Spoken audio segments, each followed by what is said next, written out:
어디 쓸만한 사람이 없습니까? 여러분, 때때로 우리가 이런 말을 자주 듣습니다. 또 목회하는 현장에서도 그런 얘기도 많이 듣고요. 또 우리가 아마 세상 직장 생활하는 분들도 사람을 찾으려고 할 때 이제 그런 얘기를 하죠. 어디 쓸만한 사람 없습니까? 세상은 여러분 마치 홍수 때 물처럼 사람은 많아지는데요. 근데 정작 좀 필요한 쓸만한 사람을 찾으려고 하면 잘 발견되지 않는다는 얘기를 합니다.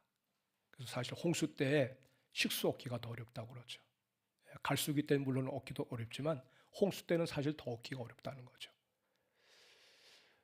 흥미로워서 그래서 제가 한번 우리나라 이 세계 인구가 얼마나 되는가 한번 검색을 해봤더니 지금 대략 81억 명 정도 됩니다.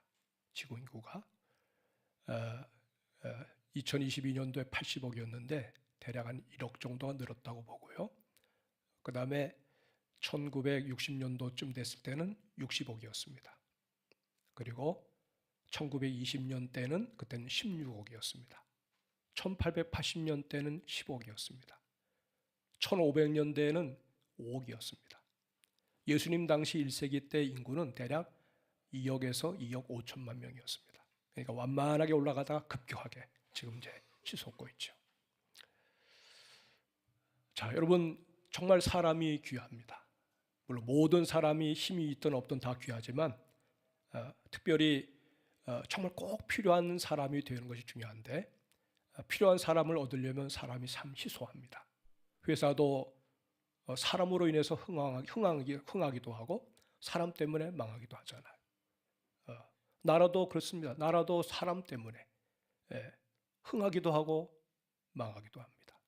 국민들의 마음이 평안하기도 하고 날마다 근심 어린 마음을 가지고 기도하게 만들기도 합니다. 여러분, 교회도 마찬가지입니다. 교회는 더 말할 것이 없습니다. 여러분, 교회는 주님이 세우시는 거지만 사실은 교회도 사람으로 세워지는 겁니다. 사람으로. 베드로에게 말씀하셨습니다.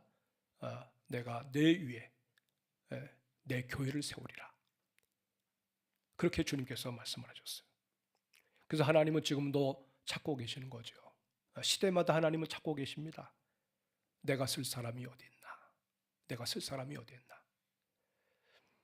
오늘 여러분 오늘 본문 1절을 보면은 여기 이제 감독에 대한 얘기, 또 그다음에 8절부터는 이제 집사에 대한 얘기가 나오는데 결국은 하나님의 교회를 섬기는 직분은 다 여기 다 마찬가지. 목회자나 장로나 감독이나 또 혹은 집사나 또 하나님의 교회에서 작은 일을 섬기는 그런 작은 일이 사실 없지요. 어떤 일이든 간에 정말 뭐 사소한 일조차도 사실 다 그것이 주님의 일이거든요. 그러니까 이 본문을 보면서 이건 나와 상관없는 거네. 내가 감독도 아니고 목회자도 아니고 장로님도 아니고 권사님도 아니고 그냥 뭐 평신도로서 그냥 뭐 존재감도 없이 살아가는 나가 아니냐라고 말하는지 모르지만 여러분들이 주님의 이름으로 살아가는 삶 자체는 사실 주님께로부터 받은 가장 사소한 것일지라도 심부름하는 그 일지라도 그건 직분으로 주어진 거란 말이죠. 그러니까 우리에게 주시는 하나님의 말씀인 거죠. 여러분, 여기 오늘 본문에 보면 감독의 직분을 얻으려 함은 선한 일을 사모하는 것이라 이렇게 시작을 합니다. 여기서 여러분 중요한 포인트가 뭐예요? 직분이 아닙니다. 선한 일을 사모하는 겁니다. 선한 일을. 우리에게 주어진 일이 어떤 것이든 간에 그것이 우리 마음 가운데 가져야 될 그 자세가 뭐냐면 이것이 선한 일임을 알고 선한 일을 사모함으로 그 일을 하라는 얘기예요. 여러분, 직분이 주어지기 전에도 이런 마음을 갖고 있는 거죠. 이런 마음을 갖고 우리가 살아가느냐는 거예요. 남들을 보면서는 왜 그런 마음 가지고 사냐, 왜 그 부분이 부족하냐 이렇게 얘기할 것이 아니라 내가 정말 그런 사모하는 마음 가지고 우리가 주님의 집을 출입하고 있느냐, 그걸 보자는 거예요. 우린 여러분 나름대로 나도 장로가 되고 싶어, 나도 뭐 권사가 되고 싶어, 나도 집사가 되고 싶어. 뭐 여러분 그건 뭐 나쁜 건 아니에요. 그러나 포인트는 거기에 우선순위가 있다는 것이 아니에요. 선한 일을 사모하고 있느냐, 이 부분을 먼저 우리가 체크해 보자는 얘기예요. 사랑 여러분, 직분은 단순히 자리가 아닙니다. 직분은 감투가 아니에요. 사실 직분은 무거운 짐입니다. 그래서 섬김이라는 얘기예요. 직분은 섬김인 거예요. 세상에서는 감투는 뭐예요?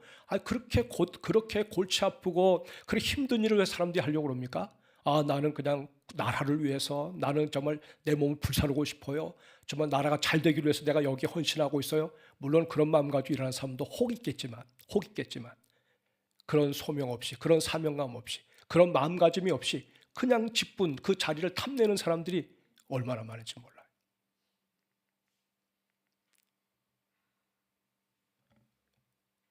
오늘 여러분, 주님은 오늘 이렇게 우리에게 말씀하십니다. 본문에 보면 여기 우리가 느끼는 것은 굉장히 수준이 높구나. 책망할 것이 없고 또 절제하고 가정을 잘 다스리고 외부에서도 인정을 해주고 오랜 시간을 지켜보니까 그래, 검증됐구나. 그런 소리를 들을 수 있고 또 하나님과의 관계에서도 영성이 잘 준비된 사람으로 검증이 되었다. 검증이 되어야 된다. 이렇게 우리가 오늘 본문 말씀을 대하고 있거든요. 여러분, 이러한 수준을 우리가 생각하면 사실 어떤 생각이 듭니까? 나는 안 되겠네. 나는 안 되겠네. 너무 수준이 높아. 아무나 하는 게 아닌가 봐. 그 낙심하는 마음을 갖습니다. 여러분, 때로 목회자도 그래요. 어떤 데 보면 내가 이게 자격도 없는 내가, 능력도 없는 내가, 하나님의 교회에서 이런 직분, 이런 짐을 지고 사는 것이 이게 옳은 건가? 그렇게 마음이 쫙 가라앉을 때도 있어요. 그리고 다시 주님의 얼굴을 보죠. 주님의 얼굴을 보죠. 사랑하는 여러분, 우리가 이 오늘 본문을 보면서 우리가 중요하게 던져야 될 질문이 있어요. 누가 우리를 향해서 하나님이 우리에게 이런 이 마음 가지고, 선한 마음 가지고 주님께 헌신하기를 원하시는데 어떻겠습니까? 라고 말할 때 아니에요 라고 딱 자르기 전에, 그럼 예수님은 어떤 분이셨느냐? 예수님도 제자들을 부르셨거든요. 베드로로부터 시작해서 가룟 유다, 하여튼 별의별 직업군이 다 다른 12사람을 불러서 제자로 쓰셨는데, 근데 그 제자들 몇몇을 보면은요, 여러분, 완성된 사람들이 아니었다는 거예요. 완성된 사람들이. 우리는 교회에서 일꾼을 찾을 때 어떻습니까? 완성된 사람인지 여부를 보고 채용하잖아요.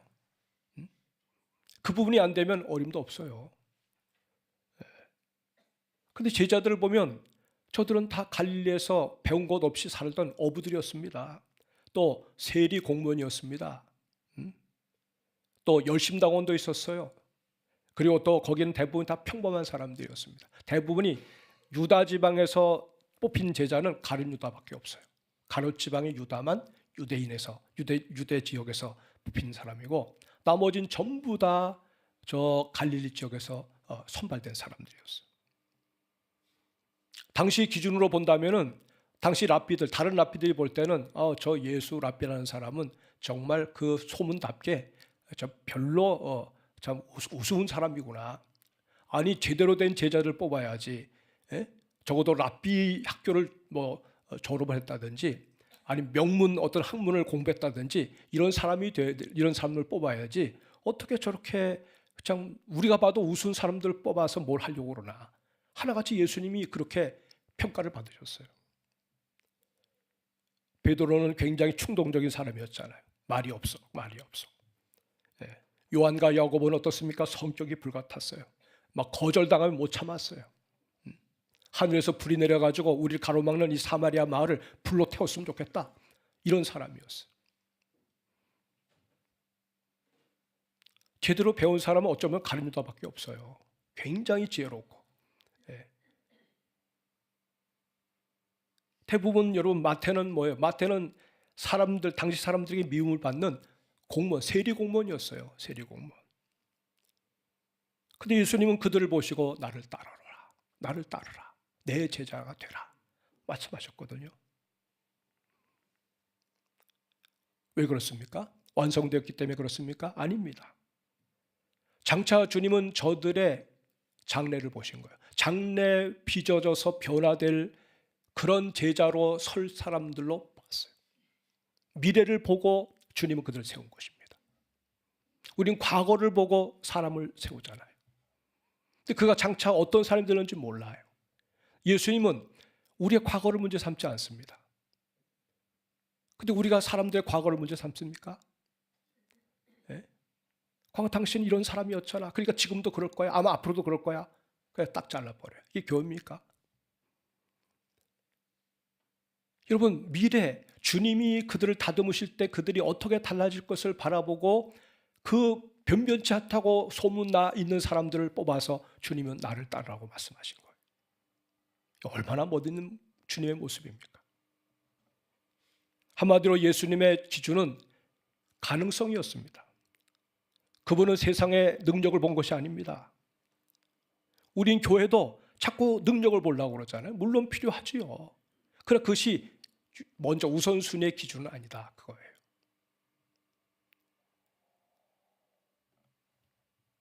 예수님께서는 무엇을 보셨습니까? 예수님은 정말 주님이 붙으시면, 주님께서 이 사람의 인생 속에 들어오시면 어떻게 될 수 있는가, 그걸 보신 거예요.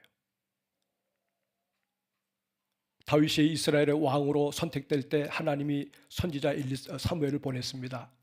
이세 집에 가서 아들들 가운데 내가 준비한 아들이 있다. 그에게 기름을 부어라. 사무엘이 그 신령한 사무엘, 기도도 많이 하고 사람을 보면 다 알았어요. 알아본 사람이었어요. 근데 가서 보니까 첫째 아들로부터 여덟 식구가 있는데, 8아들들이 있는데, 딱 보는 순간에 와, 이렇게 키가 건장하고 잘생기고 목소리도 위엄이 있고 이 사람이 바로 하나님 택한 사람이구나. 이 사람입니다. 그랬더니 하나님이 아니다 그랬어요. 내가 그를 택하지 않았다. 나는 외모를 보지 않고 중심을 본다. 둘째를 내세웠습니다. 아니다. 셋째를 내세웠습니다. 아니다. 그래서 5째, 6째, 7세까지 갔어요. 거기엔 그들만 있었어요. 막내 다윗은 없었어요. 아니다. 그러면 하나님 이 가정에 누가 있다고 그러셨지 않습니까? 아직 여기 오지 않은 자가 있다. 그래서 아버지 이새에게 물었더니 막내가 저 들에서 양들을 치고 있는데 그 어린애가 뭘 알겠습니까? 그래서 너 오지 마라. 그래서 이렇게 된 겁니다. 그랬더니 그런 말 하지 마시오. 데려오시오. 그를 보는 순간에 하나님이 택한 자임을 알았어요. 바로 이가 그다. 그에게 기름을 부어라. 그래서 이스라엘의 왕으로 세움을 받는 내용이 나옵니다. 여러분, 하나님께서 다윗을 보게 하실 때 뭘 본 겁니까? 그가 완성된 존재입니까? 아닙니다. 장차 하나님의 은혜로 빚어져서 장차 어떻게 될 것을 미리 내다보신 거죠. 이게 하나님이 우리를 택하시는 모습이라는 말씀이에요. 여러분, 베드로를 우리 하나님께서 바라보시고 그에게 말씀하셨습니다. 시몬아, 너는 이제부터 내 이름을 베드로라 하라. 시몬이라는 뜻은 모래알갱이라는 뜻이에요. 여러분, 모래알갱이하고 그 다음에 베드로라는 뜻은 반석입니다. 모래알갱이하고 반석이 뭐가 다르죠? 다르죠. 성분을 보면 아마 비슷할 거예요. 근데 모래와 반석은 정반대입니다. 똑같은 여러분 탄소로 된 것, 숯하고 다이아몬드 다 성분은 숯이에요.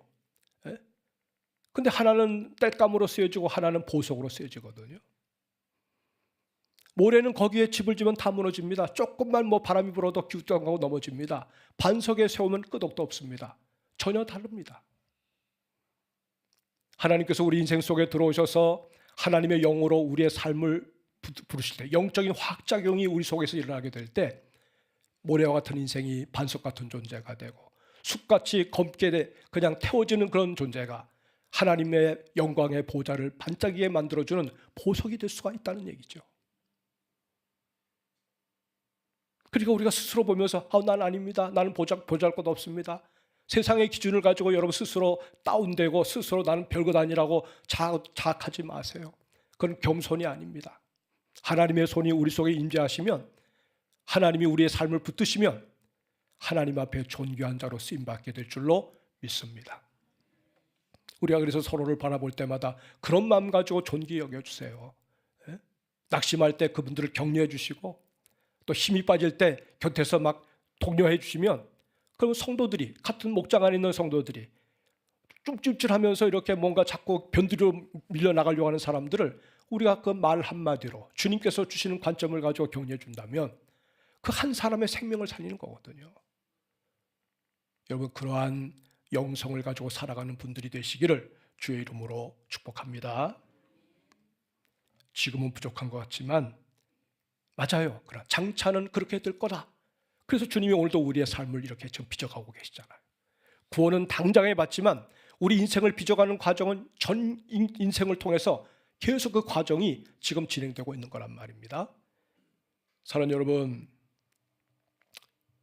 여기 오늘 본문에 보면은 우리가 이제 살아가면서 보면 주님이 제자들을 불러서 복음서에서 보면은 3년 반을 그들을 데리고 훈련시키고 말씀 가르치고 해도 저들 달라지지 않았어요.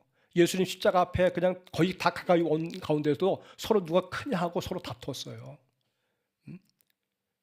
제자 베드로는 예수님이 신문을 받는 과정 중에 나는 저 사람 몰라, 어느 한 그 여하인이 막 예수님께 너가 같이 있었지 않았느냐라고 얘기할 때 베드로는 주님이 계시는 그 바로 뒤에 앉아가지고 나 저분 몰라, 난 저 사람과 아무 관계없어, 자꾸 나를 저 사람하고 엮지 마, 부정했던 사람이었어요.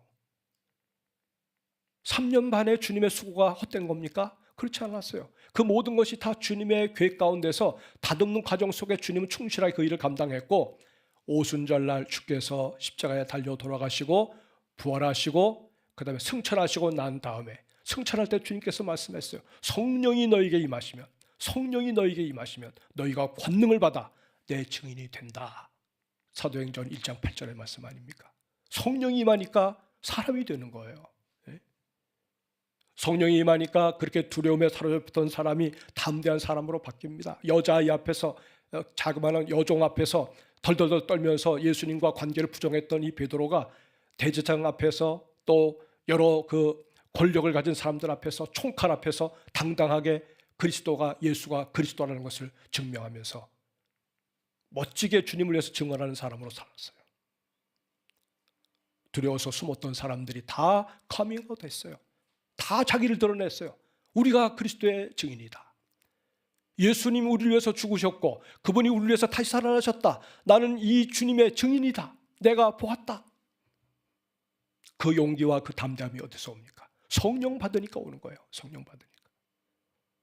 실패했던 사람들이 다 하나같이 지도자가 됩니다. 여러분, 완벽한 사람이 없습니다. 다 전과가 있어요. 다 부족한 사람들입니다. 그런 넘어지는 가운데서 아픔도 겪어보고 얼마나 우리가 연약한 존재인지도 깨닫게 되고, 비로소 주님께 눈을 뜨게 될 때 성령의 도우심을 힘입어야 되겠다고 하는 그 마음이 가져지고 사모하는 마음 가지고 주님께 가까이 붙을 때, 그때 하나님의 영이 그 한 사람 한 사람을 완전히 새로운 존재로 빚어 만들게 되신 거란 말입니다. 여러분, 그 간절한 소원, 그 사모하는 마음, 주님께 붙어서 살아야 되겠다고 하는 그 간절한 마음이 우리의 마음이 될 수 있기를 주의 이름으로 축복합니다. 여러분, 이게 복음입니다. 복음입니다. 하나님께서는 완성된 사람을 쓰신 것이 아닙니다. 여러분, 우리가 아무리 나를 완성시켰다 해도 그건 우리 얘기입니다. 주님께서 완성시켜 주셔야 되는데 성령으로 우리 안에 들어오셔서 변화시켜 줄 때 그는 비로소 하나님의 사람이 되는 것입니다. 그러므로 여러분, 이 디모데전서의 말씀을 보면서 그러면 우리 오늘 이 땅을 살 때 그냥 기준이 없이 살아도 되는 건가? 그게 아닙니다. 여러분, 적어도 디모데서에서 말씀을 받는 사람들은 다 성령 안에서 사는 사람들이었어요. 다 은혜 안에서 주님의 교회가 세워진 가운데서 다듬어진 사람들이었어요. 완벽하진 않지만 변화를 추구하고 있었고, 또 하나님의 은혜 안에서 성숙되어져 가는 성화의 과정을 밟고 있는 사람들이었습니다. 또 저들은 과거에는 하나님께 대해서 무덤덤했습니다. 하나님 뭐라고 그러면 아예 그냥 반응도 하지 않았던 사람들입니다. 성령의 영향력 아래 있을 때 주님이 어떤 분인지 주님께 굉장히 민감한 사람이 되었어요. 은혜 받았다는 것이 다른 게 아닙니다. 내가 은혜 받아서 방언합니다. 내가 은혜 받아서 병 고친 은사도 나타납니다. 내가 은혜 받았더니 내가 이렇게 능력 있는 삶을 삽니다. 여러분, 그게 중요한 것이 아닙니다. 거기에 포커스를 맞추지 마세요. 내가 은혜를 받았더니 하나님께 대하여 민감한 자가 되었다. 사람들이 많은 데선 자기 자신을 굉장히 다듬죠. 예? 홀로 있을 때도 그러냐. 홀로 있을 때도 하나님을 의식하고 하나님께 민감한 그런 자세를 가지고 사느냐는 얘기예요.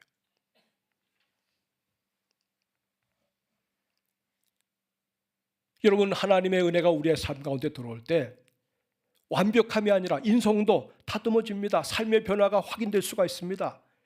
가정도 보면 그리스도를 모시고 살 때하고 그리스도가 없을 때 가정의 모습이 달라져야 옳습니다. 달라져요.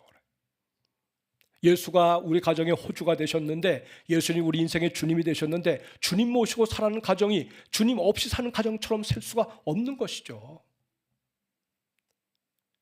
또 외부와의 평가를 우리가 그렇게 민감하게 반응할 필요는 없지만, 적어도 주님을 모시고 살아갈 때 나는 오직 주님을 기쁘시게 드리고자 한다. 그러면 그 안에 뭐가 들어갑니까? 다른 사람들이 나를 어떻게 볼 것이냐도 의식을 합니다. 굳이 거기 의식할 필요도 없지만, 근데 주님 바라보고 살 때 사람들이 하나님의 사람이다. 하나님의 사람. 은혜 받은 사람이다. 성령께 민감한 사람이다. 겸손한 사람이다. 그의 인품과 성령의 열매가 맺혀진 그 마음 가운데서 우러나오는 그 성품에서 하나님이 함께하는 사람이라는 것을 증명해 내게 되는 겁니다. 내가 이런 사람입니다. 내가 어떤 사람입니다. 여러분, 그런 말에 속지 마세요. 국회의원들이 이제 조금 지방선거 나오잖아요. 다 요때만 일어나가지고 자기를 막 포장합니다. 내가 누구다. 쓰레기 같은 사람들이 많습니다. 죄송합니다만 태반이 쓰레기 같은 사람이 많아요. 태반. 그런 사람들이 지역을 책임진다. 나라를 책임진다. 여러분, 그러니까 나라가 어려운 겁니다. 나라가 어려운 거예요. 만약에 그들 가운데 크리스찬이 있다. 크리스찬이라면 크리스찬답게 살아요. 크리스찬답게 정치하고, 크리스찬답게 경제를 운영하고, 크리스찬답게 하나님의 사람으로 살아야면 여러분, 그 한 사람의 존재가 그 공동체를 어떻게 달라지게 할 수 있는지를 볼 수가 있는 겁니다. 확인할 수가 있는 겁니다. 사랑하는 여러분, 영성은 다른 게 아닙니다. 저 사람 영성 있는 사람이야. 여러분, 그 어려운 말 쓸 필요 없어요. 뭡니까? 하나님께 딱 붙어서 살면 그분이 영성 있는 사람이에요. 주님과 연결된 사람, 주님과 매사를 연결하면서 살고자 하는 사람, 그 사람이 있으면 여러분, 다른 거 볼 것 없어요. 그 사람은 하나님이 귀하게 여기십니다. 여러분이 귀하게 여기지 않더라도 하나님이 그 사람 귀하게 여기세요. 하나님께 점수 따려면 그런 사람들, 그런 성도들 보면 그 사람들을 잘해주시면 여러분이 점수 따는 거예요. 여러분, 우리는 내가 어떤 직분을 가져야 되겠다, 사모한다, 이런 것을 묻기 전에 나는 하나님 앞에서 어떤 사람으로 살아가느냐를 먼저 물어봐야 돼요. 내가 누구냐? 우리의 정체성을 한번 확인하면서 살아보자는 거예요. 하나님은 내가 완벽한가를 묻지 않으세요? 내가 준비되어 있는가 그것도 묻지 않으세요? 내가 하나님 앞에서 매 순간 서 있는가? 그거 주님께서 원하시는 거예요. 산기도 가서 아무리 은혜 받고 금식하고 뭐 하고 해도 내려오면 여러분 막 설기가 다시 일어나고 다시 옛 모습이 막 드러나고, 여러분, 그것이 무슨 짓입니까? 아니, 그냥 가정에서 주님의 말씀을 대하고, 가정에서 기도하고, 교회를 중심으로 해서 기도하고, 교회를 중심으로 해서 말씀 보고, 목장 중심으로 서로 교제하고, 서로 사랑하고, 믿는 자로서 직장 생활 속에서 크리스찬으로서 상관을 대하고 부하를 대하고, 그러면서 하나님이 함께하는 사람이라는 것을 거기서 드러날 때, 그래서 그걸 보고 하나님이 영광 받으시는 거 아니겠습니까? 사랑하는 성도 여러분, 주님은 지금도 찾고 계세요. 어디 쓸만한 사람이 없나? 우리의 어떤 자의적인 어떤 능력이나 우리 스스로 갖추는 그 모습을 원하시는 게 아니에요. 주님과 딱 붙어서, 주님과 연결되어서 하나님의 은혜가 어떠한지를 확인하는 가운데 주님의 마음에 합한 자가 되면 부족해도 쓰여지는 겁니다. 부족해도. 돈이 없어도, 또 무슨 어떤 배경이 없어도 하나님을 사랑하는 그 마음을 한 가지를 마음에 품고 살면 그 한 사람, 주님께 순종한 그 한 사람을 통해서 하나님이 역사를 이루어 가시는 거예요. 여러분, 나는 마음이 온유하고 겸손하다고 말씀했습니다. 마음이 온유한 자는 복이 있나니 저들이 땅을 차지한다고 말씀하지 않습니까? 온순하다는 게 뭡니까? 성경적인 용어는 뭐냐면 하나님께 길들여진 사람이에요. 하나님께 길들여진. 겉으로는 아주 길들여진 것처럼 보이는데 여러분 교제하다 보면 길들여지지 않았어요. 얼마나 뻣뻣한지 몰라요. 은혜 받으면 길들여져야 되는 거예요. 하나님께 길들여진 사람은 사람들과의 관계에도 그 열매가 나타나게 되어 있는 거예요. 사랑하는 여러분, 말씀을 맺습니다. 베드로도 처음에는 쓸만한 사람이 아니었어요. 다윗도 완벽한 사람이 아니었어요. 바울도 얼마나 문제가 많은 사람이었습니까? 근데 하나님이 쓰였어요. 왜 그렇습니까? 저들이 하나님께 붙었어요. 하나님께서 붙드셨어요. 주님이 우리를 붙드셨으니까 우리가 붙어 있는 거죠. 내가 은혜 받아야 되겠다. 선택적으로 여러분 은혜 받을 수 있습니까? 이 시즌은 내가 은혜 받아야 돼. 여러분이 마음껏 은혜 받을 날을 잡아가지고 은혜 받을 수 있습니까? 안 되죠. 안 되죠. 하나님의 은혜는 우리에게 찾아오니까 우리 은혜 받는 건데요. 그거 놓치면 마음이 강팍해집니다. 은혜 받을 다음 약속이 기약이 없어요. 주님께서 긍휼히 여겨주지 않으시면. 오늘 여러분 우리는 이런 마음 가지고 고백했으면 좋겠습니다. 주님, 저는 부족합니다. 하지만 주님이 쓰시면 됩니다. 완성된 사람이 아니라 주님께 붙어있는 사람이 되게 해달라고 기도하시는 분들이 되시기를 바랍니다. 여러분 직분을 구하지 마세요. 주님의 일을 사모하세요. 여러분 완벽함을 목표로 하지 말고 하나님과 동행하는 주님의 사람들이 될 수 있기를 바랍니다. 그러면 하나님께서 인정하는 사람, 때를 따라서 하나님이 필요할 때 들어서 너 이거 해라, 너 이 사람에게 가라, 이 사람에게 긍휼을 베풀어라, 주님께서 그때그때마다 지시하시는 대로 순종하며 사는 그 사람이 오늘 제가 되고 여러분이 될 수 있기를 주의 이름으로 축복합니다. 아멘.